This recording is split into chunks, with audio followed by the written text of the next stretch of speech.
Oh, people apart, I pray, pay attention. Listen to what I'm about to relate. Concerning a couple I overheard talking as I was returning late home from away. As I rode along, sure I saw an old woman who sat in the gap. She was milking her cow. She was jigging that tune called Make Haste to the Wedding, or some other ditty I can't tell you now. The next came along, it was about Tinker, who happened be chanced to be passing that way. The day being fine, they sat down together. What news of that man, the old woman would say. There's no news at all, ma'am, replied the bold Tinker, but the people all wish that he never had been. He's a damnable rogue of a Daniel O'Connell, and he's now making babies in Dublin by steam. The children are ruined, replied the old woman, or has the queer fella gone crazy at last?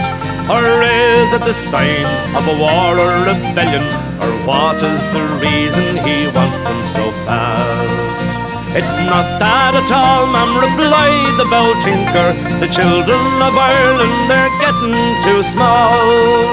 It's O'Connell's petition to the new Lord Lieutenant that he won't let us make them the old way at all.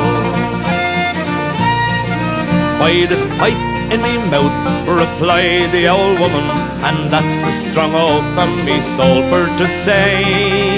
But I am an old woman, and if I was near him, I bet you me life that he'd rule the day. For the people of Ireland, they're very well known. They gave him their earnings when needing them bad.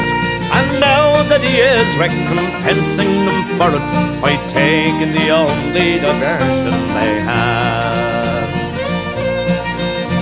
I'll wait to your coach, ma'am, replied the bold Tinker. Long may you live now with youth on your side.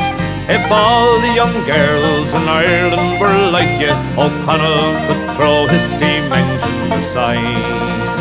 If I had the young men of Ireland around me, and girls making babies as fast as they can, and whenever Her Majesty wanted an army, he'd be able to send her as many as can.